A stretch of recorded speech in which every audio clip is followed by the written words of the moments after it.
Hi guys, it's Angie with YA Fiction Freaks. I'm doing a review today of Beautiful Creatures by Garcia and Margaret Stohl.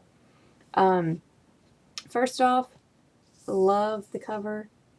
It's black and you can see the tree in the back, like this old, and then this is all in purple, which you guys know that I love purple. And when you open up the book, the inside of it, that's all purple, and then over here, this part right here, it's purple writing. So I will read to you what this says. It says, there were no surprises in Gatlin County. At least that's what I thought. Turns out I couldn't have been more wrong. There was a curse, there was a girl, and in the end, there was a grave. And then what it gives for the description what the book is about. Lena Duquesne is unlike anyone the small southern town of Gatlin has ever seen, and she's struggling to conceal her power in a curse that has haunted her family for generations. But even with the overgrown gardens, murky swamps, and crumbling graveyards of the forgotten South, a secret cannot stay hidden forever. Ethan Waite, who has been counting the months until he can escape from Gatlin, is haunted by dreams of a beautiful girl he has never met. When Lena moves into the town's oldest and most infamous plantation, Ethan is inexplicably drawn to her and determined to uncover the connection between them. In a town with no surprises, one secret could change everything. And then I want to read this to you guys. This is a quote that's in here before you even get to the first chapter. And it's a quote from Martin Luther King Jr., and it says, darkness cannot drive out darkness. Only light can do that. Hate cannot drive out hate. Only love can do that. And this quote has significance to the book, so you have to read it to find out what that means for the book. And I give this 5 stars. 5. This book is awesome. On the back it says, some loves are meant to be, others are cursed. And then Carrie Ryan sums it up really well on the back here, her little quote of this book, what she thought of it. Like a thick, hot Carolina summer, this story seeps into you until it's all you can think about. And that is true. I actually listened to this book on one of the playlists. I got it from the library, and I was listening to it while I was walking, and I couldn't get enough walking time in because I usually walk 40 minutes to an hour, depending on how soon I can get up there, how much daylight's left. And I wasn't getting enough of this book in, so I started taking the playlist to work. And part of my job, it's just kind of, you don't have to think, you're not reading things, it's just stuff that is like what I call no-brainer work. So when I would do those things, I was listening to it so I could get a couple more hours in, sometimes 3. And I loved it because this story has so much in it. It has history. It takes back to the Civil War. It goes back through Ethan's ancestry and Lena's ancestry.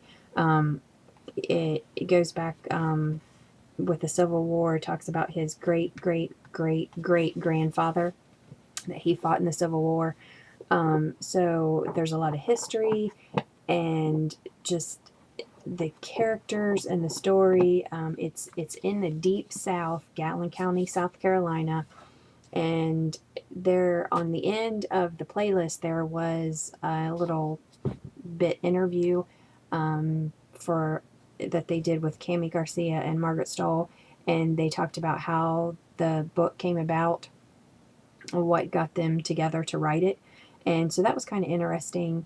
And Cammie has really deep Southern roots, and so she had always wanted to write a story set deep in the South.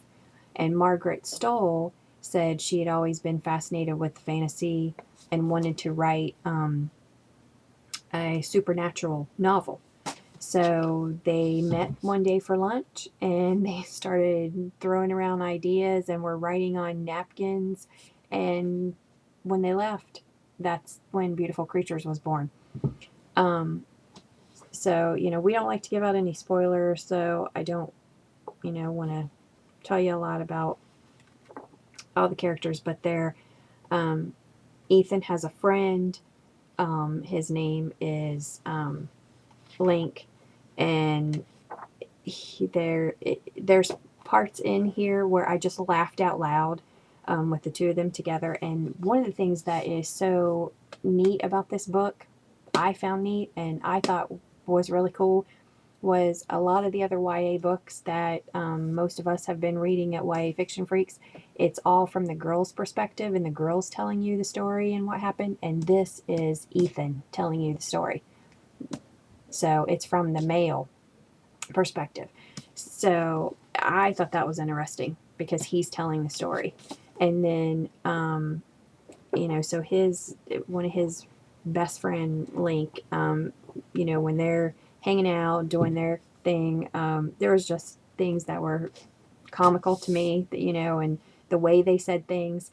So I actually laughed out loud. So I'm up there walking at the park, with my little headphones and stuff, and I crack up laughing and walk by somebody. They probably thought I was nuts, but um, so it's funny, it's captivating, it's it's wonderful. You should definitely go out and get this book and read it. I really think that you'll like it. Um, and they do have a sequel coming out to this book called Beautiful Darkness. And I wouldn't say that this leaves you on a cliffhanger. I would say this book left me just wanting more. I want more of Lena and Ethan.